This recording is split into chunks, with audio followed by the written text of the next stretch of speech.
Bonjour Non, à, non. bonjour à toutes et à tous. Bienvenue en direct de Montargis pour ce 8e webinaire CAP 2030 vers l'ODD 1, le zéro exclusion en pratique, organisé en partenariat avec Convergence et Percé 3C. Alors, remise en perspective pour chacune et chacun d'entre vous, ce webinaire s'inscrit dans un fil plus large d'une réflexion qui a été initiée collective dès 2009. Le fil est également actuel puisque finalement la question des modèles socio-économiques impacte toutes les organisations. Aujourd'hui, quel que soit le profil de sa structure, publique, privée, associative, on a en fait une convergence d'enjeux qui font que les transformations sont beaucoup plus systémiques.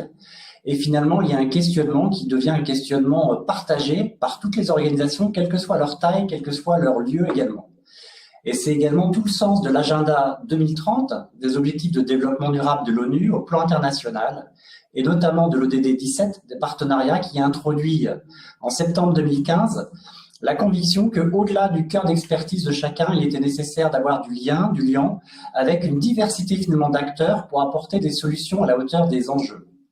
En France, c'est fort du regard de plus de 15 ans de recherche empirique que l'on a capitalisé une connaissance partagée et plus récemment, en début d'année, l'étude d'impact de l'ODD 17, menée de 2018 à 2022, a pu qualifier, mesurer et illustrer les effets du faire alliance sur tous les modèles d'acteurs, avec des impacts très intéressants en termes notamment de performance, de confiance et d'innovation. Et ce qui nous rassemble plus particulièrement ici, c'est le fil d'un programme lancé en octobre 2020 par la JEPA et le Rameau, qui copilote ensemble ce programme, donc reconnaissance des modèles socio-économiques d'intérêt général, avec 3 grands objectifs. À la fois se doter d'une culture commune pour mieux appréhender et comprendre la diversité des modèles, offrir aussi des moyens à chacun de se repérer et de se positionner, et sans doute le plus ambitieux, apprendre collectivement à piloter la complexité des trajectoires socio-économiques. Un cheminement donc collectif, capitalisé depuis 2009 et animé depuis 2020 dans le cadre de ces webinaires, qui ont également, c'est dans les titres, programme qui est également lancé dans le cadre de la feuille de route ministérielle sur l'accélération des alliances stratégiques. En 2023, notre cycle a pour titre « Vers de nouveaux équilibres économiques ». En tout, 10 webinaires sont présentés qui ont pour but finalement de partager à la fois la diversité des exemples, mais également des méthodes et outils pour agir ensemble, agir avec plus d'efficacité. Aujourd'hui, on est à notre 8e webinaire. Le focus porte plus particulièrement sur la réduction de la pauvreté, incarnée par l'ODD 1, avec notamment le retour d'expérience de Convergence et de Percé 3C pour agir ensemble sur ces enjeux de l'éradication de la pauvreté. Donc, 2 mots sur le menu du jour. En introduction, un éclairage international, notamment de Convergence, qui sera suivi par un focus sur une alliance territoriale innovante de 1000 aiguilles, qui se situe dans le Montargois, avec l'acteur associatif, le PTCE, le bailleur social, et l'entreprise mobilisée, une présentation d'un outil pour agir, la plateforme trajectoire socio-économique et le rendez-vous de la prochaine escale. Alors, sans plus attendre, je vais rapidement introduire Convergence pour merci Fabien Courtel donc d'être parmi nous. Vous êtes directeur Alliance et Partenariat 3.0 d'Acted, qui est un acteur clé aussi de Convergence. Est-ce que vous pourriez nous présenter finalement les forums et les maisons 3.0 qui sont pilotées par Convergence? La parole est à vous, Fabien. Merci Yann. Tout d'abord, je vais peut-être présenter un petit peu Acted, qui n'est pas forcément connu du grand public et qui fait partie du groupe qui détient notamment Convergence. Donc Acted, on est une ONG de solidarité internationale avec 3 mandats qui sont l'urgence humanitaire, le développement et le climat. Depuis 30 ans, Acted répond aux crises et vient en soutien aux personnes les plus vulnérables au dernier kilomètre, ou comme on aime l'appeler, le premier kilomètre, si on se positionne du point de vue des personnes vulnérables. Et pour partager un peu quelques chiffres de 2022, c'est 596 projets dans 42 pays d'intervention, qui sont, comme vous le voyez sur la carte, les pays qui font face malheureusement à des crises qu'elles soient des conflits ou liées à des catastrophes naturelles. Et depuis le début de l'année, on est relativement gâté par le nombre de crises et c'est très très inquiétant. Et ça représente aussi 553 millions millions d'euros pour venir en aide à 17,8 millions de bénéficiaires à travers le monde. Donc nous, on a un vrai enjeu sur l'aspect de la réduction de la pauvreté, la réduction des exclusions. Et c'est vrai en effet que la réduction de la pauvreté, la lutte contre les exclusions et la préservation de l'environnement nécessite la mobilisation de tous les acteurs, la convergence des efforts, et c'est vraiment en lien avec l'ODD 17 dont vous avez parlé en introduction, Yann. Et donc en 2008, Acted a lancé Convergence. Convergence, c'est une plateforme de réflexion, de mobilisation et de plaidoyer. Et d'ailleurs, le mois dernier, le 5 septembre dernier, nous avons organisé la 15e édition du Forum mondial Convergence qui a lieu au Palais Brongniart à Paris. Et cette année, on avait Anne Hidalgo en ouverture. Et il y a un petit peu quelques chiffres qui vous permettent de voir un petit peu la participation. Et chaque année, on est très fiers d'avoir le Rameau comme partenaire clé d'organisation de ce forum qui a vraiment vocation à rassembler le plus d'acteurs possible. Et bien sûr, les sessions et le contenu est aussi disponible sur notre site et sur YouTube pour toutes les personnes qui n'ont pas eu l'opportunité de participer avec nous en présentiel dans cette année, dans cette dernière édition, pardon. Donc ça fait 15 ans que Convergence réunit toutes et celles et ceux qui agissent en faveur des ODD et pour un monde que nous on appelle zéro exclusion, zéro carbone et zéro pauvreté, qui a vraiment vocation à ne pas regarder ces enjeux d'un point de vue cloisonné en silo, mais au contraire de bien se rendre compte des liens entre l'exclusion, la pauvreté et le changement climatique. Et nous, on le voit sur les 42 pays, les réfugiés climatiques, notamment l'impact du changement climatique sur les exclusions, sur la pauvreté et le poids que ça pèse aussi sur un certain nombre d'économies à travers le monde.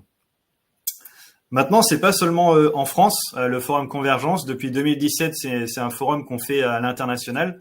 Donc normalement la présentation c'est sur un petit PowerPoint où vous voyez petit à petit les petites maisons et les petits forums qui s'installent, mais vu que c'est sur un fichier PDF, tout apparaît sur la même slide. Mais donc on a un certain nombre de forums, on a organisé 17 forums dans une dizaine de pays à travers le monde, et pas forcément les pays les plus qui viendraient en tête en premier lieu pour organiser des forums, notamment la Palestine en territoire occupé palestinien. On a organisé aussi un forum en Syrie, au Niger. Donc, c'est quand même des pays où même cette dynamique ODD 17, participation multi-acteurs, pour nous est essentielle.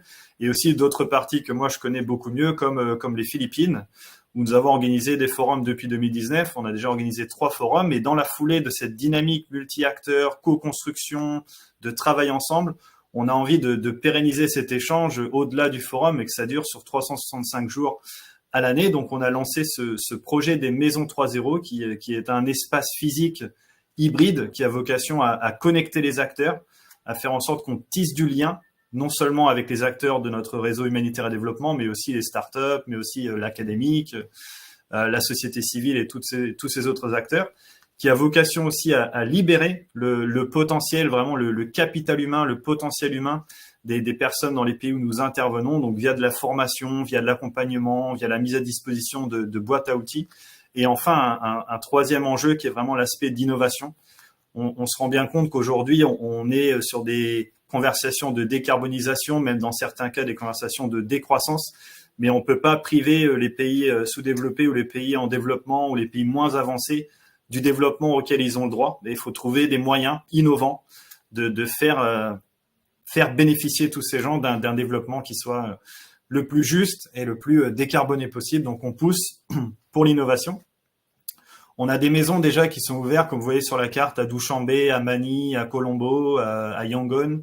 Et on regarde d'autres parties du monde où on a des discussions en cours pour ouvrir d'autres maisons 3.0. Donc, créer un lien, c'est un petit peu créer ce modèle des tiers-lieux qu'on connaît en France, dans d'autres pays où on est présent, et de tisser du lien multi-acteurs d'un pays à l'autre pour faire bénéficier les bonnes pratiques et tous ces aspects d'innovation.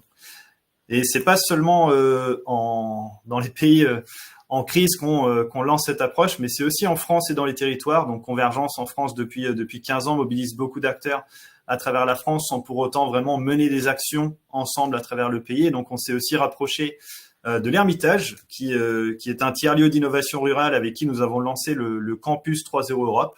Donc c'est un lieu hybride au cœur des défis essentiels du premier kilomètre, également en France, où on parle de l'agroécologie, de l'énergie, de la mobilité, de l'entrepreneuriat, de la démocratie participative, du numérique citoyen et du vivre ensemble. Donc c'est vraiment toutes ces choses-là qu'on essaie de porter dans toutes les discussions, dans nos maisons 3.0, dans nos forums et aussi dans les territoires en France avec le campus européen du 3.0.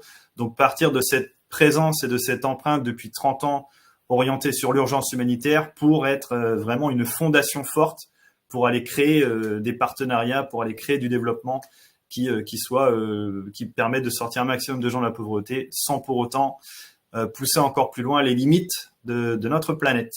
Donc voilà ce que je voulais vous présenter en 5-6 minutes sur Acted, Convergence et nos initiatives 3.0 à travers le monde. Merci beaucoup Fabien pour cette mise en perspective très très claire. Peut-être juste un mot à l'attention des participants. Cette année, la France a présenté sa revue nationale volontaire et a associé la société civile. Dans le cadre de la contribution de la société civile, 5 initiatives exemplaires ont été présentées à l'ONU et les maisons 3.0 en font partie pour le DD 17.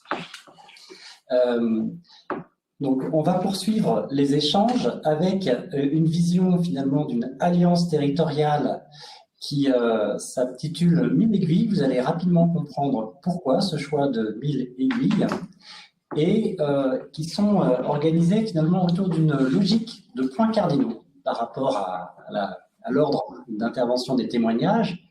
Donc pour commencer, on va écouter le catalyseur territorial, le pôle territorial de coopération économique Ciel du Gâtinais-Montargeois, puis l'association de quartier 1000 Sourires, l'entreprise spécialisée dans le luxe FLS, Friends Luxury Shirt, et le bailleur social Val-d'Oire Habitat. Et chacun d'entre eux va nous dire finalement quelle est la valeur de ce projet de 1000 aiguilles pour eux tous qui sont mobilisés dans ce projet. Alors, pour ouvrir les échanges, Luc, ravi de vous accueillir. Luc Bellière, vous êtes président donc, de ce PTCE CIL pour Circularité, Inclusion et Économie locale du Gâtinais-Montargeois. En quoi votre PTCE, qui est également catalyseur territorial, a pu faciliter un dialogue de confiance entre les acteurs de ce projet 1000 aiguilles? Luc, le micro est à vous. Oui, bonjour, merci Yann. Alors tout d'abord, pour vous dire un peu d'historique, moi je suis chef d'entreprise à la tête d'un groupe qui s'appelle Annabelle Group, qui est un groupe d'entreprises sobres et partagées. Et on a créé d'ailleurs dans nos locaux un espace de coworking qui est devenu un véritable incubateur. Et notre engagement sur le territoire nous a amené à créer une association qui s'appelle Percé 3C, qui est pour l'engagement, la responsabilité sociétale des entreprises et l'économie circulaire, coopérative et collaborative. En cela, nous animions une démarche d'écologie industrielle et territoriale qui nous a amené à travailler avec les associations et les collectivités. Et au moment d'un appel d'offres du ministère, on a donc créé ce PTCE, CIEL, donc en 2021. Et dans ce PTCE, donc premier PTCE d'ailleurs créé par une association du monde de l'économie classique, nous avons regroupé tous les acteurs autour de la transition et de la solidarité. Et au sein de ces conseils d'orientation qu'on fait une fois par trimestre, une association nous a expliqué ses difficultés devant la perte de subventions. C'est une association de quartier qui travaille pour l'accompagnement et l'autonomisation de femmes souvent isolées, mères de famille, et l'accompagnement de leurs enfants aussi, et qui fait un travail formidable dans un quartier difficile, enfin, on va dire, prioritaire de la ville. Et puis de liens sociaux importants, et c'était une problématique. À côté de ça, et parallèlement à ça, j'avais eu l'honneur d'être parrain d'une promotion du campus de l'inclusion, la première d'ailleurs dans la région centre, et puis j'avais incité un de mes amis d'une association qui est entrepreneur et dirigeant chrétien à participer à ce campus, puisque je connaissais ses difficultés de recrutement, ce qui lui a ouvert des horizons. On a visité un autre de mes amis qui est le patron de Isa Group à Aubigny-sur-Ner, donc un peu plus loin au sud de la région, et qui avait fait un petit atelier de couture pour justement d'insertion. Hein, c'est une entreprise, un groupe d'insertion. Et en revenant de la visite avec Diego Dureo, on se disait quand même, c'est quand même dommage que ce soit aussi loin. Et du coup, au conseil d'orientation suivant, l'idée m'est venue de dire un des plus gros freins pour ces femmes qui sont sous les radars, qui sont pas forcément inscrites à Pôle emploi, un des plus gros freins, c'est justement de se former, mais sortir du quartier, c'est très compliqué. C'était vraiment un des constats de l'association Mille Sourires.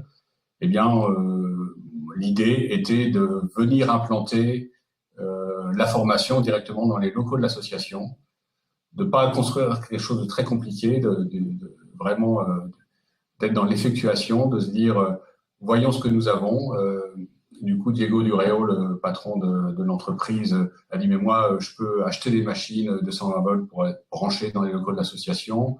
Le bailleur social s'est tout de suite dit nous on peut faire les travaux d'aménagement, il n'y a aucun souci. Et puis en 6 mois, nous avons construit ce programme et avec des très bons résultats. Mais je vais peut-être laisser les personnes de l'association en parler, mais voilà, avec une réussite, je dirais, exceptionnelle. Et donc, à la fois dans le temps de réalisation du programme, le fait que nous en sommes déjà à la 2e promotion, qu'il y a une liste d'attente de femmes qui veulent s'inscrire à cette formation, et que FLS a déjà signé 3 CDI et compte bien en signer beaucoup plus à l'avenir.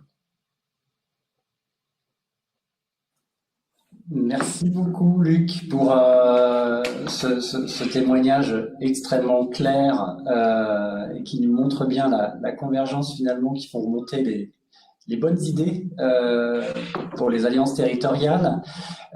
Justement, pour écouter l'acteur associatif, on va écouter peut-être juste si vous pouviez couper le micro dans la salle d'à côté, ça résonne un petit peu. On va écouter Christine Julien, présidente de l'association Mille Sourires, qui est implantée dans des quartiers qu'elle va nous expliquer sur le Montargois. Donc, Christine, comment votre association Mille Sourires a pu accompagner les femmes de quartier pour leur permettre de suivre cette formation à la couture? La parole est à vous, Christine. Oui, merci Yann. Nous sommes sur le quartier depuis 2011, donc nous connaissons très bien notre public. Les femmes, nous les accompagnons depuis longtemps pour certaines. Et quand on a eu cette baisse de subvention, donc en 2022, moi j'avais soumis l'idée qu'on allait fermer puisqu'il nous était pas trop possible de repartir avec autant de subventions en moins. Nous avons 4 salariés, donc nous avions 4 salariés à l'époque. On a fait le choix de licencier une personne. Il nous restait encore 3 salariés, mais la baisse de subvention était trop forte. Et à une réunion du PTCE, donc c'est là que Monsieur Bellière nous a proposé cette idée qui, nous avons rebondi tout de suite en disant oui, ça nous intéresse. Nous avons beaucoup de femmes qui sortent des radars. On appelle les invisibles. Donc, nous en avons repéré. Voilà, la première session, il fallait vraiment qu'elle soit forte, qu'on connaisse bien les femmes, qu'elles ne lâchent pas. Donc, nous avons contacté 5 femmes qu'on connaissait bien, qu'on suivait depuis longtemps, qui venaient tous les jours nous voir et tout ça. On leur a expliqué cette formation. Alors, elles étaient complètement étonnées parce que il y a longtemps qu'elles étaient sorties du travail. Elles se disaient pas capables. Il y avait beaucoup de freins. Les enfants à amener à l'école, la garderie, la cantine, beaucoup de freins à lever. Donc, nous, on a tout mis en place pour leur prouver qu'on pouvait enlever ces freins et qu'elles pouvaient retourner au travail. On a adapté cette formation. On l'a fait 16 heures par semaine, 2 heures le matin, 2 heures l'après-midi, afin qu'elle n'ait pas de frais, qu'elle puisse amener les enfants à l'école, aller les rechercher à midi pour qu'elles mangent, les ramener à 2 heures, les récupérer à 16h30. Donc là, c'est la première partie chez nous, avec 16 heures, c'était facile. Après, il fallait aller à l'entreprise. Donc là, c'était 35 heures. Donc, on a continué à les suivre. On a inscrit les enfants à la garderie, on a inscrit les enfants à la cantine. On allait les chercher quand il y avait un problème de mobilité, puisque l'entreprise est assez loin de notre quartier. Et c'est vrai que pour ces femmes-là, sortir du quartier, c'est très difficile. Donc, nous avons continué à les suivre, à aller les chercher quand il fallait. Il y a eu du covoiturage de fait aussi au niveau de l'entreprise, donc ça nous a beaucoup aidé. La mairie nous avait mis un petit 5 places à disposition. Donc, il fallait trouver un chauffeur, mais là, l'entreprise a fait ce qu'il fallait pour avoir le chauffeur. Enfin, voilà. Nous, notre rôle, c'était d'enlever les freins. Donc, quand elles sont arrivées à cette formation, c'est pareil, elles ont arrêté les petits boulots, ménage, tout ça.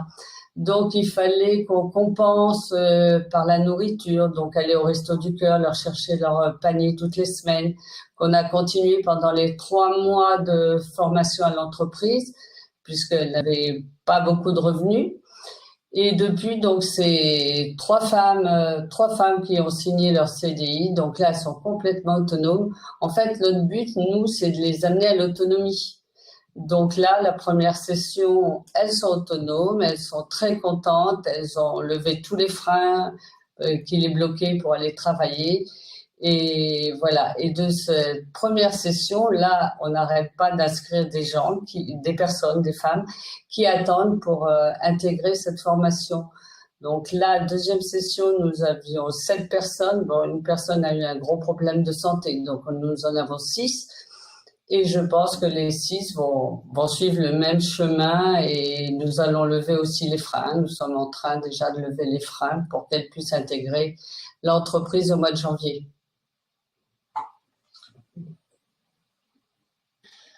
Merci Christine pour ce témoignage extrêmement clair. Hein. On entend bien la manière et l'approche que vous développez pour leur permettre d'avoir cette autonomie. Et justement, vous avez cité à plusieurs reprises le rôle de l'entreprise. Je vous propose d'écouter à présent son président directeur général, Diego Dureo. Ravi de vous accueillir, Diego, président, donc PDG de FLS. Comment votre entreprise a innové avec ce parcours de formation sur mesure, si vous me permettez l'expression, pour le métier de couturière dans le luxe? C'est à vous. Bonjour. Oui, donc FLS, France Luxury Shirt, est un atelier de confection. Nous fabriquons des chemises en sous-traitance pour les maisons de luxe. Cette entreprise existe depuis plus d'une centaine d'années dans le Montargois. Au départ, elle faisait de la maroquinerie, notamment pour les militaires. Et elle s'est petit à petit spécialisée dans le prêt-à-porter jusqu'à se spécialiser dans la chemise, hommes et femmes, et en sous-traitance pour les maisons de luxe. Parce que c'est vrai qu'aujourd'hui, dans le Made in France, la quasi-totalité du marché concerne les maisons de luxe. Donc nous, on a besoin d'avoir un travail d'une qualité exceptionnelle. On est entreprise du patrimoine vivant. Voilà, on a un savoir-faire d'exception et qui est lent à transmettre. Il nous faut 2 à 3 ans pour former quelqu'un. Et malheureusement, aujourd'hui, on n'arrive plus à trouver des personnes qualifiées. Donc, on est entré dans une phase où nous formons des personnes en reconversion. Donc, nous avions déjà mis en place des formations avec des acteurs locaux, Pôle emploi, avec un succès assez moyen sur le taux de transformation. Voilà, notamment concernant la motivation des personnes au départ pour la formation et puis pour intégrer notre entreprise.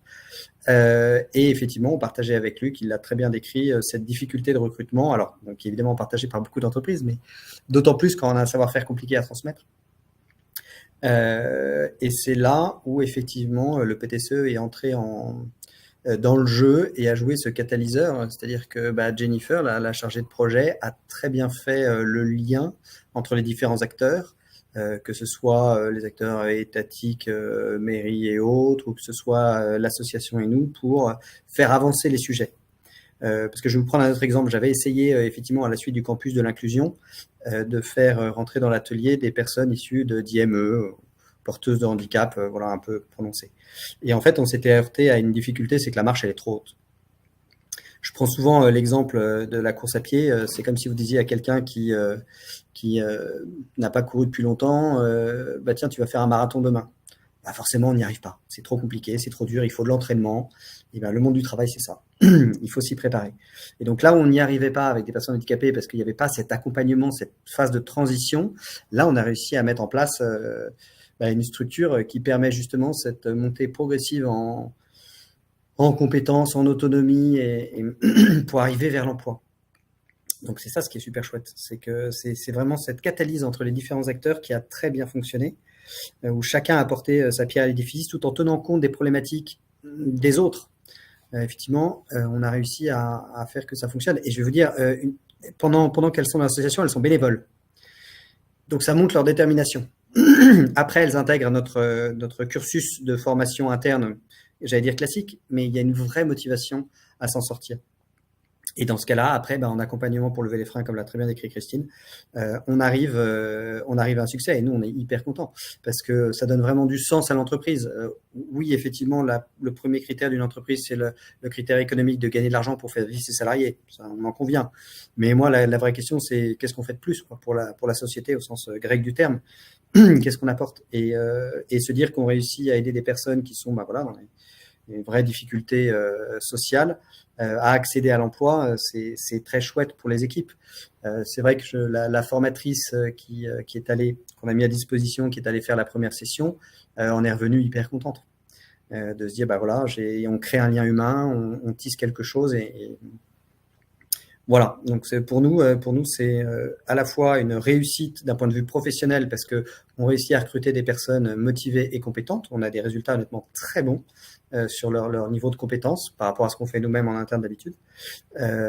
Et à la fois, ça donne du sens à notre travail. Voilà. Merci beaucoup, Diego, pour votre témoignage. On comprend bien le lien. Vous avez parlé de catalyse entre différents acteurs et je me permets de rebondir sur vos propos parce qu'il y a également autour de la table un autre acteur et pas des moindres, le bailleur social. Et pour en parler, j'ai le plaisir d'accueillir Lucie Georgel, qui est chargée de cohésion sociale à Val-Loire Habitat. En quoi votre structure a soutenu son partenaire historique, Mille Sourires, dans un projet qui est maintenant même reconnu au plan national par le congrès HLM? On vous écoute. Bonjour, merci Yann. Donc Val-Loire Habitat est une entreprise sociale pour l'habitat, donc dit bailleur social. Nous gérons un peu plus de 18 000 logements donc sur la région Centre-Val de Loire et principalement le département du Loiret, l'Indre-et-Loire et aujourd'hui le sud francilien.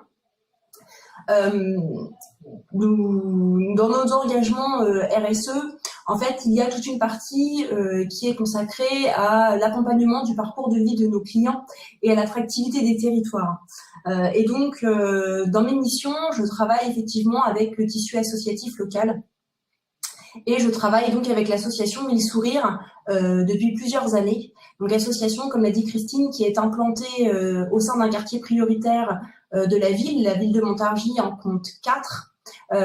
Quartier prioritaire qui, par définition, cumule un certain nombre de facteurs qui touchent aujourd'hui les bénéficiaires de l'association Mille Sourires, dont effectivement la difficulté de l'accès à l'emploi, mais pas que. Il faut savoir que sur ce quartier prioritaire, nous avons un peu plus de 1182 logements et que la majorité de nos locataires font face effectivement à ces difficultés d'accès à l'emploi. Donc l'association Mille Sourires, je l'accompagne depuis 2017.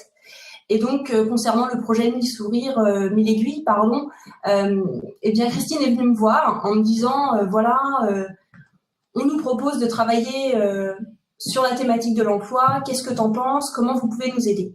Et donc, comme l'a dit Luc, dans un premier temps, Val-Loire Habitat, dans le fait qu'on met à disposition en fait les locaux et aujourd'hui du siège de l'association, mais aussi pour diverses activités qu'elle met en place, on a commencé dans un premier temps par l'aménagement des locaux, puis nous avons porté en fait le dossier auprès de la fédération des ESH, donc notre propre fédération qui dispose d'un fonds pour l'innovation sociale.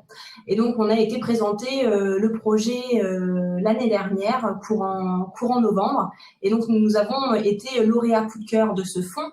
Et ce fonds nous a effectivement permis de pouvoir communiquer sur cette expérimentation auprès du monde HLM. Et s'en est suivi le 4 octobre dernier, donc une présentation au congrès HLM, donc auprès de nos pairs. Et comment vous dire que cette expérimentation a tout de suite interpellé effectivement alors mes collègues au niveau du développement social urbain, mais pas que, puisque ces temps d'échange en fait nous permettent de rencontrer effectivement nos homologues sur les différents territoires Et cette expérimentation, elle reflète aussi notre cœur de métier, c'est-à-dire donner accès à un logement pour avoir un emploi, mais aussi favoriser l'accès à l'emploi pour avoir accès à un logement.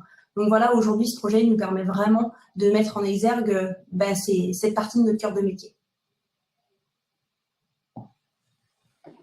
Merci beaucoup, Lucie, pour avoir apporté donc ce regard complémentaire et précieux qui nous permet de faire le tour finalement de ce que l'on appelle les points cardinaux qu'on présente, on met en valeur une alliance territoriale innovante. Alors, petite indication à l'attention du public, j'ai l'impression que chacun d'entre vous, vous êtes tellement clair que l'on n'a pas de questions, mais il est encore possible d'en poser des questions. Moi, j'en ai une. Ou Charles Benoît, Charles Benoît a une question. Oui, moi j'en ai une.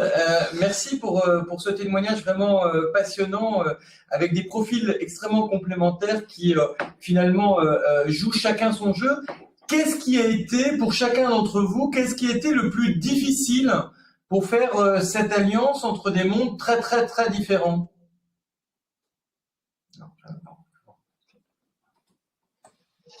Qui souhaite prendre la parole? Levez la main.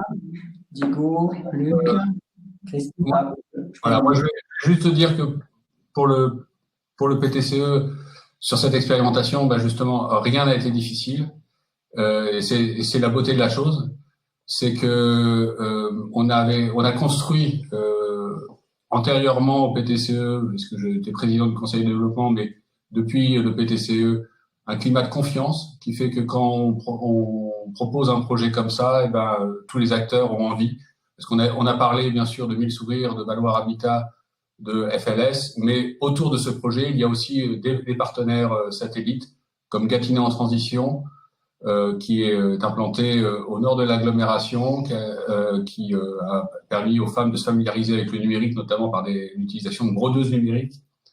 Keolis, qui a favorisé le déplacement de ces femmes, l'apprentissage de l'usage du bus, et qui aujourd'hui a modifié des parcours de trajet de bus pour permettre à ces femmes d'utiliser le transport en commun pour accéder à l'entreprise. Donc, en fait, voilà, il y a eu pas mal de difficultés, de petites difficultés techniques, et on a parlé de beaucoup de freins, mais en fait, il n'y a pas eu de grosses difficultés parce qu'on était dans un climat de dialogue et de confiance. Christine, toi?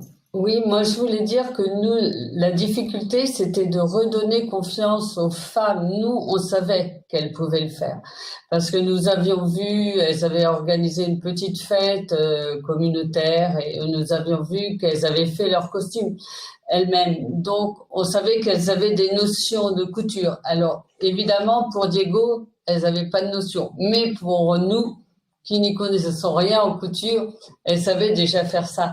Et c'était leur redonner confiance. On les a vus pleurer dans nos locaux en disant on va vous décevoir. Mais non, il fallait qu'elles continuent et qu'elles réussissent. En fait, c'est la plus grosse difficulté quand vous n'avez pas travaillé depuis des années, c'est de reprendre confiance que vous êtes capable d'y aller. Et elles étaient capables. Diego, oui. Moi, j'ajouterais que, en fait, j'allais dire plus ça va, plus c'est facile, même s'il y a des difficultés. C'est-à-dire qu'au tout début, on ne se connaît pas. Il faut faire le choix de la confiance, de dire OK, on y va. On va au bout du projet, on se lance, on se donne les moyens. Et un peu comme au poker, quoi, on paye pour voir. Enfin, on y va. On met ce qu'il faut. Et puis, en fait, plus ça va, plus effectivement notre coopération se met en place, plus les échanges sont fluides, plus même s'il y a des problèmes qui se présentent, on est une vraie équipe et on les résout ensemble, quoi. On est vraiment dans un mode que je trouve de plus en plus à la fois efficace et facile avec le temps. Merci beaucoup. Et peut-être Lucie, pour compléter ce regard sur cette question sur les difficultés que vous avez pu rencontrer au départ. Je crois que tout a été dit. Après, clairement, il est vrai que on travaille tous les quatre. À chaque fois qu'on a fait face à une difficulté, eh bien, de part et d'autre, on a pu effectivement trouver des solutions. Et aujourd'hui, voilà, cette expérimentation, elle se transforme en une réussite. On le voit, on l'entend, voire une liste d'attente avec tout effectivement les collectivités qui ont été aussi à nos côtés. Donc, je pense qu'aujourd'hui, effectivement, à nous quatre, on a réussi en tout cas à chaque fois à surmonter les difficultés qui auraient pu se présenter. Donc, non, c'est une très belle aventure. Merci. Alors, j'ai maintenant une question pour Fabien. Fabien, qu'est-ce qui fait commun finalement entre les différents territoires? Parce que vous nous avez présenté la remarquable cheminement de convergence à travers l'impulsion d'Acted. Finalement, c'est très intéressant parce que vous avez commencé à essaimer à l'international avant de le faire en territoire français. Et je sais que ça fait partie de ce que vous initiez maintenant. Et finalement, qu'est-ce qui fait commun entre les différents pays sur cette question du résoudre ensemble la problématique de la pauvreté?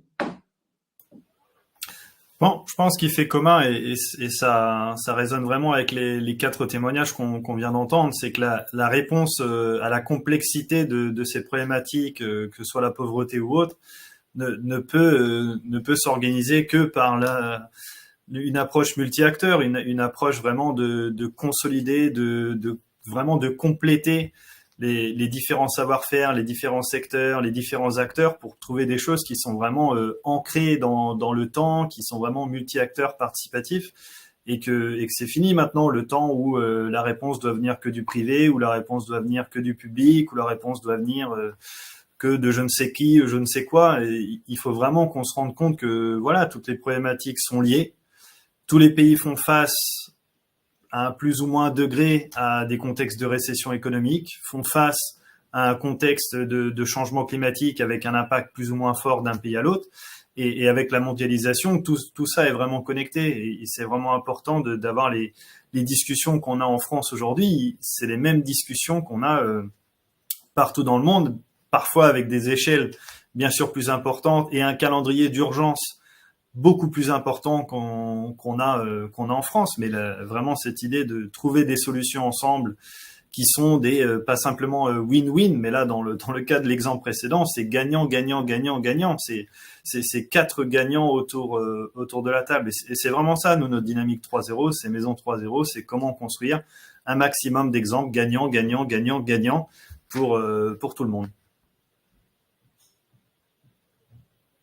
Merci beaucoup pour vos éclairages à chacun. Charles Benoît, avez-vous une autre question? On peut peut-être passer au débat. Oui, tout à fait. C'est séquence débat. On a coutume, lors de ces webinaires, de croiser les regards avec une grande question générique. Comment passer de l'entre-soi à l'entre-tous? Autrement dit, comment passer de ce qui compte pour soi, pour son organisation, à ce qui a de l'intérêt partagé par différentes organisations d'univers différents. Et donc, pour traduire ça de façon concrète, c'est finalement, selon vous, quelle est la clé qui vous a aidé, vous, à justement dépasser votre propre univers de pairs pour faire le pari de cette confiance dont on a remarquablement entendu parler, que ce soit à Montargis ou à l'international. C'est quoi pour vous la clé finalement? Qu'est-ce qui vous a aidé à faire ce passage? Ne vous battez pas tous pour commencer à répondre à cette question. Vaste sujet, auraient dit certains. Je dirais, à notre échelon local, ça a été la création de ce PTCE, qui est le catalyseur et qui réunit tout le monde et qui met tout le monde ensemble. Enfin, voilà, qui réussit à créer cette alchimie locale. Donc, il y a à la fois la dimension locale, clairement, ça aide. C'est beaucoup plus facile de chercher des solutions quand on est avec les gens proches de soi. Il y a cette structure qui permet l'accompagnement et qui crée le lien. Après, la question, qu'est-ce qui fait qu'on a envie de se plonger dedans? Là, j'ai envie de répondre que c'est la notion du collectif qu'on a. Est-ce qu'on considère que à plusieurs, on va plus loin que tout seul? Voilà, ça, c'est un peu plus chaque individu qui peut y répondre. Il y a une dimension culturelle dans ce que vous soulevez, c'est-à-dire que à la fois il faut que l'infrastructure elle existe et à la fois il faut que culturellement parlant, vous pouvez justement, parce que en fait ça paraît une évidence en vous entendant tous sur ce point et c'est aussi l'enjeu bien évidemment de montrer les exemples, mais ce qui ressort très fortement de l'étude d'impact 2018-2022 dont parlait Yann tout à l'heure, c'est que en fait il y a une vraie envie de faire alliance, mais une vraie question sur le comment. Et donc, cette question-là culturelle, Diogo, vous pouvez creuser un tout petit chouï de plus dans ce sens-là? Ben, je sais que pour moi, c'est quelque chose d'hyper important. C'est ce que je dis à toute personne que je recrute dans mon entreprise. C'est que si face à un problème, on cherche des excuses, c'est-à-dire à dire c'est pas moi, c'est l'autre, ou si on cherche une solution, c'est pas du tout la même dynamique. Et à titre individuel, je ne travaille bien que quand on travaille dans le collectif à chercher ensemble des solutions communes. Donc, je sais que moi, ça fait partie de ma façon d'être. Je sais aussi que dans la société actuelle, c'est un des défis. Pendant très longtemps, la personne a été parfois annihilée au sein des groupes qui étaient de la société, qui étaient l'entreprise ou la famille. On a voulu envoyer un balancier dans l'autre sens en disant faut quand même prendre compte de l'individu, voilà. Et aujourd'hui, je pense qu'on est vraiment l'effet de balancier est à l'opposé, où l'individu est très centré sur ses besoins propres et plus sur les besoins collectifs. Or, une société ne tient que quand il y a du collectif, que société au sens large, pas uniquement entreprise capitalistique. Je parle de la société en général. Donc, c'est un enjeu et votre question sur ce point-là est très importante. C'est comment est-ce qu'on amène les gens au collectif? Nous, je pense que l'exemplarité va jouer. Le fait de montrer que ce que l'on vit et ce que l'on fait fonctionne bien, et en plus, nous rend globalement heureux tous de cette réussite et on communique avec joie dessus, peut amener les gens à se poser la question en disant mais alors si ça marche, pourquoi pas quoi? Pourquoi est-ce que moi j'en serais pas? Pourquoi est-ce que voilà? L'idée, c'est aussi ça, l'effet boule de neige. Il y a amorcer et après faire rayonner et partager quoi. Oui, en fait, on parlait de l'infrastructure et puis de l'amorçage. C'est comme certaines pompes. Vous savez, vous pouvez avoir une très belle pompe, mais à un moment donné, si vous ne l'amorcez pas, elle pompe rien. Et l'idée de ces expérimentations, c'est juste montrer que le faire ensemble, l'entraide, la coopération, eh bien, c'est effectivement, comme disait Fabien tout à l'heure, du win-win-win-win. Et je pense que dans toute société, il faut des pionniers. Les grandes transformations se font comme ça. Et si on a conscience de ça et qu'on prend pas notre bâton de pèlerin pour montrer que c'est possible, eh bien tout le monde reste un peu immobile. Donc l'enjeu de cette transformation, c'est quand on voit une coopération pour le bien commun possible, il faut s'en saisir et puis y aller. Il y a ça, effectivement, la volonté d'agir. Je crois que ce qu'on a partagé aussi, c'était ça, c'était la volonté d'agir. Alors, effectivement, en se connaissant progressivement, mais en partageant finalement ça. C'est-à-dire que c'est aussi le socle de se dire agissons tous ensemble et trouvons donc ces solutions. Cette volonté d'agir, elle était essentielle aussi. Et pour nous, dans le mode association, nous, on voyait une solution pour sortir les femmes de l'isolement chez elles. Donc, nous, c'est ce qui nous a poussé à avancer dans ce projet. Justement, je voudrais rebondir sur ce que vous avez dit tout à l'heure. Finalement, c'est de redonner la confiance finalement à ceux qui ont des talents, mais qui finalement ont oublié qu'ils les avaient. Et comment on fait pour redonner? Parce que quelque part, le risque que l'on aurait en entendant ce qu'on entend, c'est de faire pour, alors qu'on se rend bien compte qu'il faut faire avec chacun des personnes, et que justement la fragilité, elle doit être au cœur. Alors comment on redonne cette confiance? Donc j'entends la capacité de chacun de dépasser qui il est pour justement faire ensemble, mais après quand la personne la plus fragile est au centre, comment on fait pour lui donner confiance et lui donner l'élan pour repartir? Alors, avant que Christine réponde, il y a un petit truc qui me semble très important justement, et Diego en a parlé tout à l'heure, hein. C'est l'enjeu, c'est d'abord, ça s'adresse à des bénévoles d'une association. C'est pas une formation où elles sont rémunérées, où elles rentrent dans un cadre qui est structuré, etc. C'est quelque chose qui est un processus auto-apprenant, on va dire. Elles sont bénévoles d'une association, et en étant bénévoles de cette association, l'entreprise leur propose une formation. Et ça, c'est quelque chose, on a renversé un paradigme là. Ouais. Oui, c'est très intéressant ça. Hein. Oui, tout ce qu'elles ont fait au sein de l'association, c'était du bénévolat. Elles étaient bénévoles avant dans nos différentes actions, et quand on leur a proposé de venir à l'association pour apprendre, pour commencer à apprendre un métier, c'était encore chez nous du bénévolat. Et après, quand elles sont rentrées à l'entreprise, c'était rémunéré Pôle emploi, c'était une formation qui rentrait dans le cadre. Mais nous, on était hors cadre. Chez nous, on était hors cadre. Pour répondre à votre question sur la confiance, en fait, c'est parler, tous les jours parler. Quand elles avancent ou qu'elles défont quelque chose parce que c'était pas bien fait, la fois d'après elles réussissent, c'est leur dire, ben voilà, tu y arrives. Donc, ça va aller. Donc, pendant 3 mois, tous les jours, on parle dès qu'on voit qu'il y a un moral qui baisse parce que, ou elles ont eu un problème avec les enfants, ou voilà, il y a quelque chose qui va pas. Il faut parler. Il faut pas laisser tomber. Il faut vraiment y aller avec elle et on y va tous ensemble. Hein. De toute façon, c'était notre fierté. Et puis, quand elle nous disait, vous allez être déçus, on va vous décevoir. Mais non, on n'est pas déçus. Elles y sont arrivées et les prochaines y arriveront aussi. Mais on lâche rien. On y va tous les jours. On va voir tous les jours si une telle a un souci. Vraiment, on est présent tous les jours sur le terrain. Ouais, et ce sont des femmes qui n'ont pas assez de confiance en elles pour rentrer dans un cadre classique.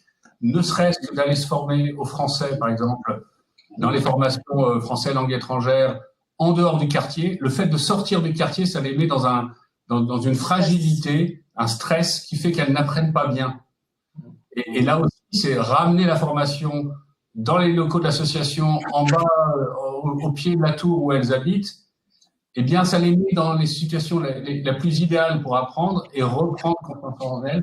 Et du coup, revenir dans un cycle classique, donc de programme Pôle emploi. Donc, ce qu'on a réalisé là, c'est le chaînon manquant entre de l'invisibilité à la visibilité juste. Voilà. Merci beaucoup. Alors, Fabien, je me tourne vers vous parce que finalement, on a un magnifique exemple d'écosystème territorial qui s'est organisé. Comment vous voyez ce passage de l'entre-soi à l'entre-tous d'un point de vue plus national, si on ne parle que de Convergence, le forum qu'on a vécu en septembre, ou plus largement avec les différents convergences que vous organisez à travers le monde? Bah, je pense déjà, je valide tout ce qui a été dit avant par toutes les autres personnes dans ce panel, mais je pense qu'il y a vraiment un effort de décloisonnement où avant il y avait comme une habitude de se dire il y a que les associations qui peuvent faire des choses de bien ou les ONG, le secteur privé c'est le mal ou des choses comme ça. Donc il y a vraiment besoin d'avoir des espaces vraiment de partage en transparence, en toute honnêteté, en toute sincérité, où les gens peuvent vraiment mettre en avant les intentions qui sont derrière et exposer encore une fois, et c'est un mot qui a été mentionné, leur vulnérabilité par rapport à un certain nombre de sujets. Et parfois se rendre compte qu'une vulnérabilité ou un enjeu pour un des acteurs se trouve être la force ou l'offre d'un autre acteur. Et c'est ça qui permet vraiment de tisser du lien, de se rendre compte qu'en effet, cette association qui accompagne des femmes peut être la réponse à un souci de renouvellement de main-d'œuvre qualifiée, de gens à former pour une entreprise privée. Donc il y a vraiment des dynamiques comme ça qui se créent via ces échanges à l'échelle d'un territoire, mais qui peuvent aussi avoir lieu à l'échelle d'un pays et qui peuvent même avoir lieu à une échelle encore beaucoup plus large. Et il y a vraiment, je rebondis aussi sur ce qui a été mentionné, c'est montrer l'exemple. Il y a vraiment une nécessité de passer à l'action, de passer à l'échelle dans toutes ces choses-là. On peut bien sûr parler de manière théorique ou de manière très utopique des partenariats ou de rapprochements de telle ou telle personne ou de beaux discours, mais c'est les actions qui vont au final de toute façon être les meilleurs arguments par rapport à n'importe quel discours. Et ensuite, il faut encourager ces actions, il faut les passer à l'échelle, il faut les documenter, il faut les mesurer. Je pense qu'il y a aussi un enjeu d'être bien capable de mesurer l'impact que ces actions ont d'un point de vue, bien sûr, quantitatif, mais aussi d'un point de vue qualitatif.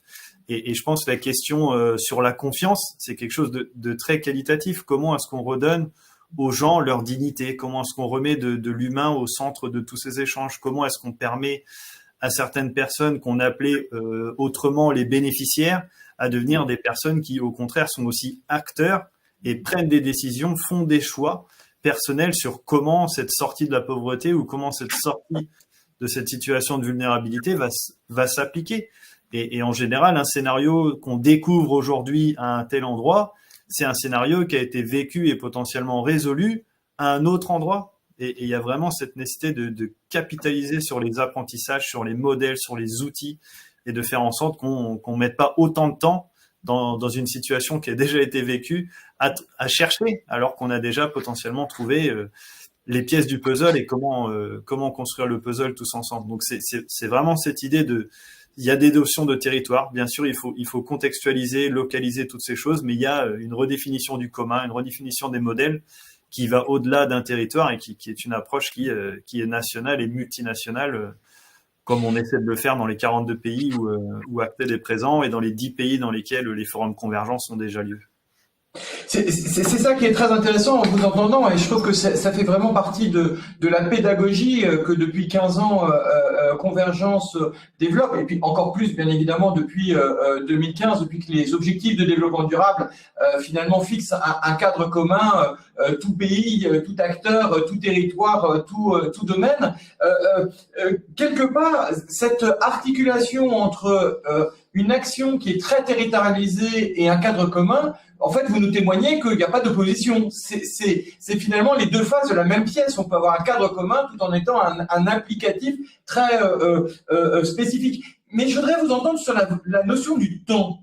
Parce qu'en fait, on voudrait souvent que tout se fasse très vite. On tire un peu sur les plantes pour qu'elles poussent plus vite, mais ça les arrache.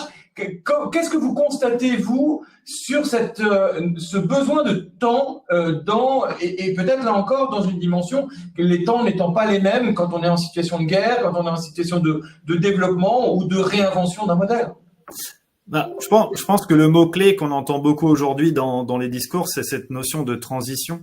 On est conscient qu'on va passer d'un point A à un point B et que le chemin, il va être plus ou moins long. Bien sûr, dans un certain cas, et aujourd'hui on en est témoin, il faut que cette transition aille beaucoup, beaucoup plus vite, et notamment la transition écologique, la transition énergétique.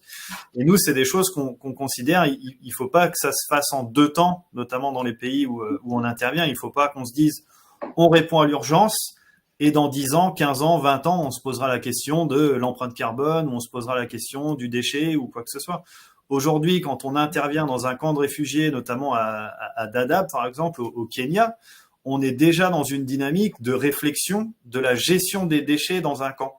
Un camp de réfugiés, c'est un contexte qui vraiment produit un nombre de déchets immense par rapport à la manière dont l'aide est apportée, par rapport à la manière dont c'est géré à l'intérieur. Aujourd'hui, notre réponse dans les camps de réfugiés prend en compte une étude de circularité, prend en compte une étude vraiment des entrées-sorties de tout ce qui se passe dans ce camp de réfugiés pour y inclure, dès le début de la réponse, des aspects d'économie circulaire, des aspects verts en termes de produits qui vont être mis en avant.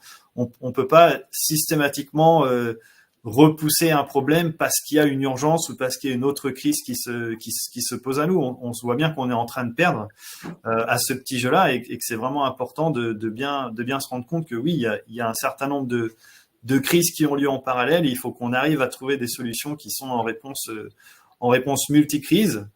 Et la temporalité, malheureusement, ça devient presque l'urgence partout à tous les sujets. Comment concilier à la fois comme on l'a dit, l'urgence climatique d'un côté, mais aussi les enjeux aujourd'hui de déplacement de réfugiés, la pauvreté qui malheureusement continue d'être en augmentation. C'est assez triste, c'est quelque chose qui allait de mieux en mieux, on a tendance à dire, mais aujourd'hui c'est des indicateurs qui sont de plus en plus inquiétants. On retrouve aussi les conflits et les guerres à nos frontières, donc on se rend bien compte que de toute façon on peut pas traiter un sujet tout seul en silo dans un environnement stérile ou neutre par rapport aux autres sujets qui vont avec. Donc j'ai envie de dire que la temporalité, malheureusement, il va falloir mettre beaucoup d'enjeux au même niveau et répondre à tous ces enjeux avec un sentiment d'urgence. Et ce qui est très intéressant dans ce que vous avez dit, c'est deux choses. C'est finalement, vous nous avez rappelé qu'il fallait passer du séquentiel. Avant, dans le domaine humanitaire, on faisait l'urgence et puis après on faisait le développement. Là, on est bien dans une logique de parallèle parce que presque partout, il y a à la fois des urgences pour les plus fragiles et du développement à concevoir en même temps. C'est cette logique de systémie. Et vous nous avez dit, finalement, les études de circularité, comment est-ce qu'on sort des cloisons, des cloisons ou des silos. Alors là, je reviens à Villemandeur, je reviens dans le Montargois. Finalement, cette place du territoire, comment vous la vivez, comment vous la voyez dans ce cadre commun, puisqu'on est tous concernés, qu'on soit à Magny ou à Villemandeur, finalement, c'est quoi la place du territoire? Quel rôle joue le territoire dans ce que vous venez de décrire? Finalement, est-ce que Mille Aiguilles serait pareil si nous étions dans mon terrain champenois? Alors, peut-être, cher Benoît, si vous me permettez, je reviendrai un petit peu sur cette notion de temporalité et de séquencement. Effectivement, on a intitulé le PTCE Circularité, Inclusion et Économie locale parce que justement, en réponse à ce que vient de dire Fabien, c'est-à-dire de dire c'est pas du séquentiel, il faut tout traiter en même temps. Et d'ailleurs, dans le projet Mille Aiguilles, on a présenté bien sûr le volet inclusion de manière et économique de manière très forte, mais il y a un volet circularité aussi parce que les machines donc de l'atelier, on est passé de 4 machines au début à 7 machines maintenant parce que là encore, Valoir Habitat a proposé un autre local plus grand et plus confortable. Et ce local aujourd'hui est ouvert à l'association. Il y a une bénévole dans l'association qui vient et qui fait des petits ateliers de upcycling qui permet de faire des petits vêtements pour distribuer justement aux bénéficiaires de l'association et aux mères célibataires. Et puis, on est en discussion avec un autre membre du PTCE qui a une ressourcerie et qui récupère effectivement des vêtements. Et donc, dans ce petit atelier, on pourrait faire de la réparation. Donc, on voit qu'on inclut toutes les composantes, justement parce que pour résoudre les fragilités d'un territoire, il ne suffit pas de traiter un problème, mais la complexité du problème. Ça ne veut pas dire que c'est compliqué, mais il faut tenir compte de toutes ces composantes. Et puis la notion de temporalité, j'espère que j'ai bien montré dans mon intervention tout à l'heure, parce que ça peut paraître artificiel de dire ça y est, finalement en 6 mois on a créé quelque chose et on l'a résolu, mais c'est 6 mois qui viennent à la suite de 20 ans d'implication sur le territoire, de conquête de confiance, d'apprentissage, d'interconnaissance. Je vous disais que j'ai présidé le Conseil de développement qui a été un lieu très important sur l'interconnaissance. Mon groupe d'entreprise fait le choix de redistribuer 0,5% de son chiffre d'affaires sur des associations et des causes qui correspondent aux LED qui ont été choisis par les équipes. Et Émile Souré en fait partie, Gatineau en transition en fait partie, enfin et d'autres membres du PTCE d'ailleurs, mais pas que. Et donc tout cet apprentissage-là, tout ce mouvement-là, c'est effectivement quelque chose qui s'inscrit dans le temps long. Et parce que on a des bonnes bases, des fondations solides, tout d'un coup rajouter une cloison dans une pièce, c'est très rapide. Parce qu'on se pose pas la question de la structure, est-ce que la toiture va tenir, etc. On connaît bien, on se connaît bien, et on a beaucoup de mobilité intellectuelle. Et tout d'un coup, les solutions, quand ça se catalyse, justement, ça se déclenche très facilement. Donc, il y a bien cette double temporalité dont vous parlez. Alors, pour revenir à la question du territoire et peut-être des collectivités, en fait, il y a une phase d'apprentissage qui est peut-être un peu plus longue et progressivement, les collectivités les unes après les autres, nous rejoignent, adhèrent au PTCE, mais c'est un processus qui est un petit peu plus lent. Alors parce que l'organisation aussi est plus lente, et puis parce que je crois aussi que pendant longtemps, on a laissé la charge de la réduction des fragilités du territoire aux élus. en disant c'est leur boulot et puis voilà, et que eux-mêmes se sont investis de ça, et on est dans une phase maintenant peut-être plus d'ouverture à se dire mais on pourrait le faire ensemble, voilà, la co-construction, enfin un terme qui vous est cher Benoît. Et ben on est vraiment là-dessus, et on voit que je vous ai dit, on a amorcé la pompe, qu'une première collectivité nous a rejoint très très rapidement, et puis progressivement d'autres collectivités, des communautés de communes nous rejoignent, des communes, et puis l'échelon avec lequel on coopère le plus, qui est le PETR, le pôle d'équilibre territorial et rural, qui regroupe l'agglomération montargoise et les 3 communautés de communes qui sont autour. Et là, c'est un échelon avec lequel on coopère très bien, et avec un certain nombre de techniciens avec lesquels on coopère vraiment bien aussi. Mais c'est là où on voit aussi, et c'est très intéressant votre témoignage, l'importance finalement de la temporalité de chacun, c'est-à-dire que les collectivités territoriales, elles attendent finalement de voir le résultat de ce que la société civile, associations, entreprises ont pu expérimenter avant trop vite.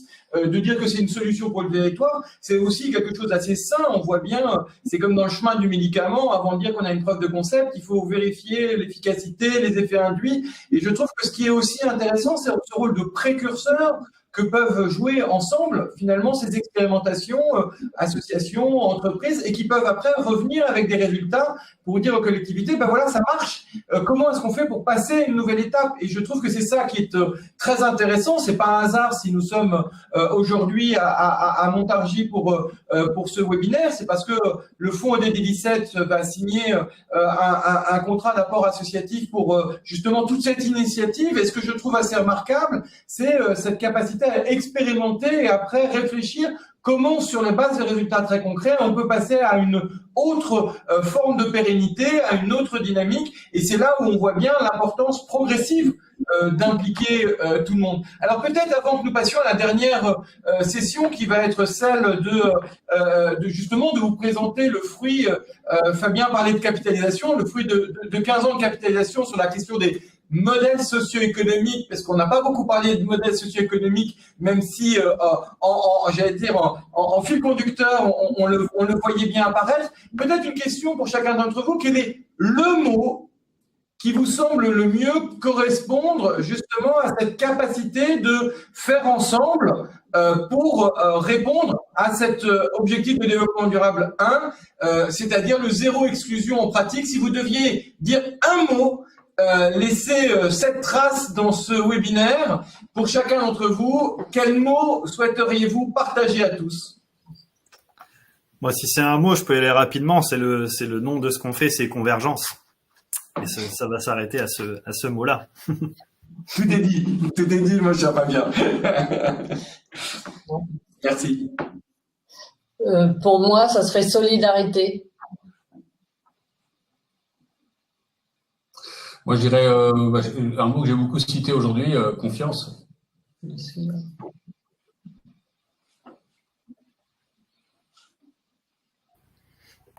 Moi, je dirais les alliances. Ouais, faire ensemble. C'est 2 mots. Et c'est autorisé. Eh bien, moi, je rajouterai un mot qui a été évoqué tout à l'heure et qui nous est cher et qui va faire la transition pour aider Yann dans sa transition. Je vais dire capitaliser.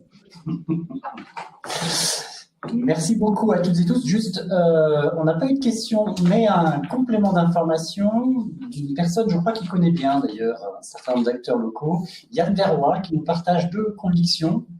La première, c'est que le PTCE, c'est un cadre qui permet de reconstruire les relations sur des bases de valeurs immatérielles, comme la confiance et bien entendu la coopération vue comme un socle. Et la seconde, c'est que les solutions existent sur les territoires, mais il faut repenser les coopérations, car les structures territoriales traditionnelles sont souvent organisées sur un modèle pyramidal trop réglementé. Donc voici et merci Yann d'avoir contribué à ces échanges. Si vous le permettez, je voudrais dire un mot justement sur Yann Verroy, quand même, sans qui le PTCE n'existerait pas, qui a quitté notre territoire, mais qui était vice-président de PRC3C et qui consultant à la retraite, a permis de réaliser le dossier de constitution du PTCE dans les temps par rapport à l'urgence du délai très court. Et vraiment, ça me permet de le remercier publiquement du travail qu'il avait fourni. Vraiment, sans lui, le PTCE n'existerait pas aujourd'hui. Donc, merci Yann, et je suis content de savoir que tu es en ligne. Et merci beaucoup Luc. Et une autre question d'un acteur régional, Denis Pansu, qui nous a rejoint en cours de route et qui est, je crois, ouvert à parler pour la question des usages numériques. Peut-être que il fait une parfaite transition avec le point suivant. Voilà. Alors, donc là, Charles l'a annoncé, la dernière séquence, c'est qu'à chaque webinaire, on présente un outil qui permet à chacun d'agir dans un format collectif, d'agir ensemble dès aujourd'hui. Et donc, aujourd'hui, il s'agit de la plateforme Trajectoire socio-économique.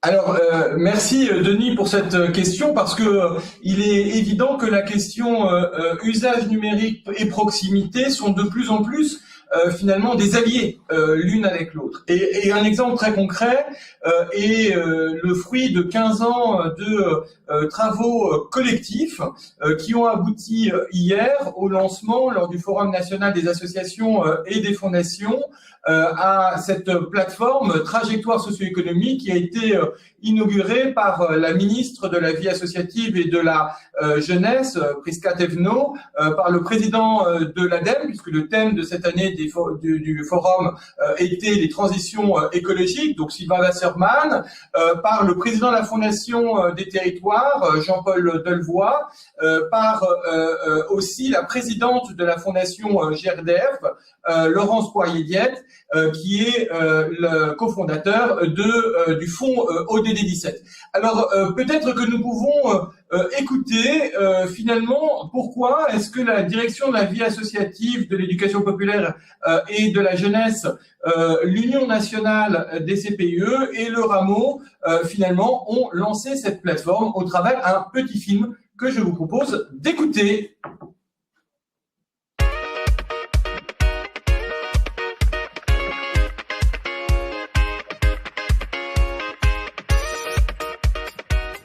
Bonjour, la JEBVA, l'UNCPE et le Rameau sont heureux de vous présenter la plateforme Trajectoire socio-économique.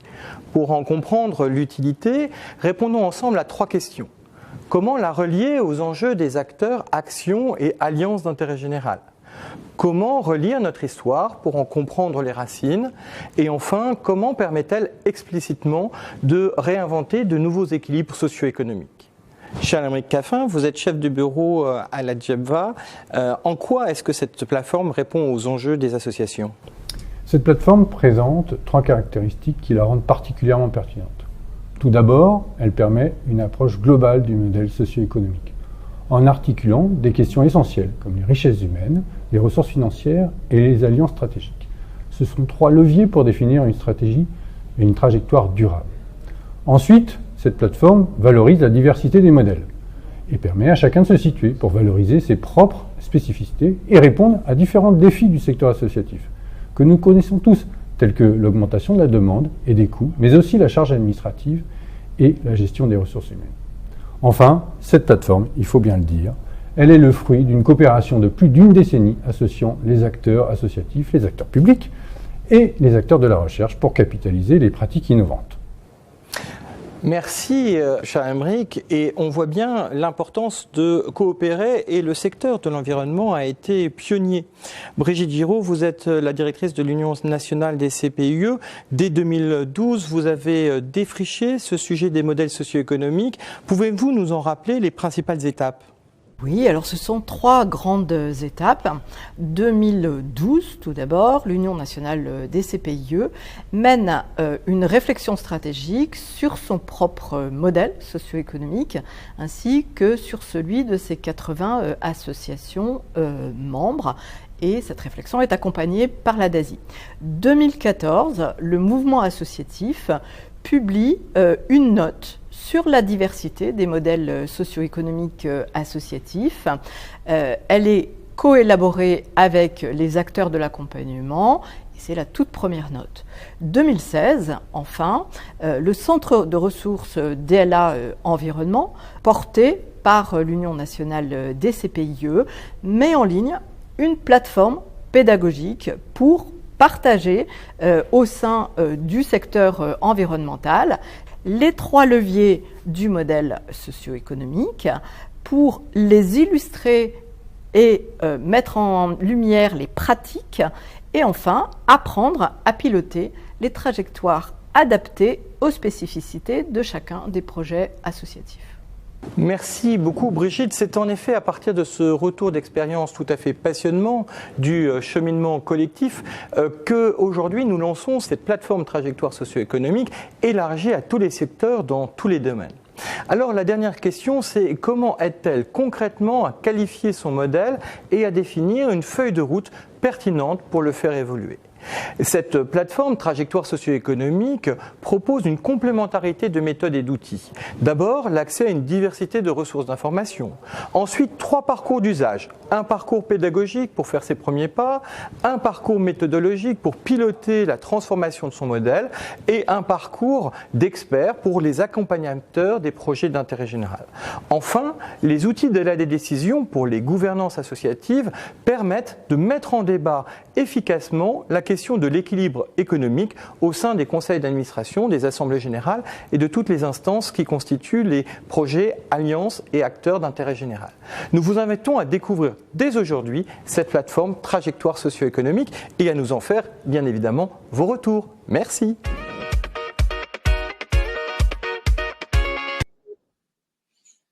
Merci beaucoup pour Amélie pour ce passage de cette vidéo. Alors, si on rentre maintenant un peu dans le détail, vous pouvez vous connecter directement sur, c'est assez facile, hein, trajectoire au pluriel, puisqu'il n'existe pas une seule, mais bien évidemment une diversité de trajectoires, socio-économique.odd17.org et vous aurez accès à finalement la réponse à 5 questions. Comment comprendre la diversité de ces modèles socio-économiques d'intérêt général, toute la dynamique que nous avons engagée avec le ministère de l'Éducation nationale et avec son administration, la JEPVA, depuis 2020, comme le rappelait Yann en introduction, ça faisait partie des 21 mesures de la mission ministérielle pour accélérer les relations et les partenariats entre associations, entreprises et collectivités. C'est déjà de bien comprendre finalement quelles sont les spécificités de ces modèles d'intérêt général. Vous avez toute une série d'outils pour s'informer et notamment au niveau régulier, au niveau mensuel. Mensuel, ce sont bien sûr ces webinaires et puis au niveau annuel, tous les ans, nous prenons le temps avec Juris Association de faire un bilan de l'année sur les grandes avancées en termes de modèles socio-économiques d'intérêt général. Ensuite, vous avez l'accès à différents niveaux de formation, comment se former sur le sujet, que ce soit directement en ligne, à travers le parcours de formation découverte, ou que ce soit à travers le MOOC que nous avons réalisé avec l'ESSEC, et puis des formations plus classiques, formation de 7 heures sur les fondamentaux, et puis de 32 heures qui a été co-développée avec nos amis de l'Association française des fundraisers. Vous avez ensuite la façon comment agir, et là nous sommes vraiment dans la méthode, dans le kit très pratique de je suis en train de piloter cette démarche, comment je fais concrètement, et enfin accompagner, puisque cette plateforme avait volontairement une logique de donner à la fois accès aux acteurs de terrain et à leurs accompagnateurs pour qu'ils bénéficient ensemble de cette capitalisation. Alors peut-être soulever un point très important que sur l'enjeu de convergence des regards. Et c'est en cela que cette plateforme est très importante, parce que nous avons veillé à ce que, sur ces 5 mots, comprendre, s'informer, se former, agir et accompagner, eh bien, il puisse y avoir une convergence de regards. Convergence des regards entre qui? Convergence des regards entre les gouvernances pour qu'elles puissent impulser ces nouveaux équilibres socio-économiques avec les référents qui, au sein des organisations, accompagnent cette transition, cette transformation des acteurs, actions et alliances d'intérêt général, mais aussi des référents accompagnateurs externes qui peuvent être derrière. Et puis, et c'est très important pour nous aussi, pour que toutes les équipes, les personnes impliquées, qu'elles soient bénévoles, qu'elles soient salariées, qu'elles soient partenaires, puissent s'approprier les concepts et outils pour faire ses premiers pas en fonction de sa propre maturité. Je rappelle que ce qui est très important, c'est que économie, c'est l'équilibre de la maison. Donc un modèle socio-économique, c'est quelque chose qui est comment peut-on pérenniser l'action que nous engageons pour qu'elle puisse rester pertinente dans le temps. Et vous voyez que au cœur de ces trois enjeux de gouvernance, d'équipe et de référents, eh bien, il y a les dirigeants de ces actions, acteurs et alliances d'intérêt général pour pouvoir assurer une convergence, et je rejoins le mot de Fabien, de notre partenariat historique avec nos amis de Convergence, avec lequel en 2012 nous avions lancé un appel à la co-construction du bien commun. Eh bien, pour nous, il était important que cette plateforme puisse répondre réellement à la fois à la gouvernance, aux référents, aux équipes au sens large, à ceux qui sont équipiers, donc y compris, nous l'avons vu tout à l'heure, les gens qui pourraient être qualifiés de bénéficiaires, mais on n'aime pas trop ce mot-là parce qu'il faut faire avec eux, c'est-à-dire chacun d'entre nous, et puis bien évidemment la responsabilité du ou des dirigeants qui va pouvoir assurer que ces trois cibles ont accès à une capacité à s'approprier les trois leviers du modèle socio-économique, les richesses humaines, les ressources financières et les nouvelles alliances. Alors voilà ce que nous voulions vous dire sur cette plateforme. C'est vraiment un outil à votre disposition. La ministre Prisca Thévenot hier a fait un magnifique discours de lancement de cette plateforme en rappelant qu'elle n'existait que parce que depuis 15 ans, tout le monde s'était mobilisé. Un petit clin d'œil fort sympathique au secteur de l'environnement qui a été le premier à vraiment défricher ce sujet-là, puisque cette plateforme trajectoire socio-économique entre 2012 et 2022 a été testée auprès des acteurs de l'environnement et elle a été élargie depuis pour que tous les acteurs dans tous les domaines, sur tous les territoires, puissent avoir accès de façon égale à cette richesse de la spécificité de nos modèles socio-économiques d'intérêt général.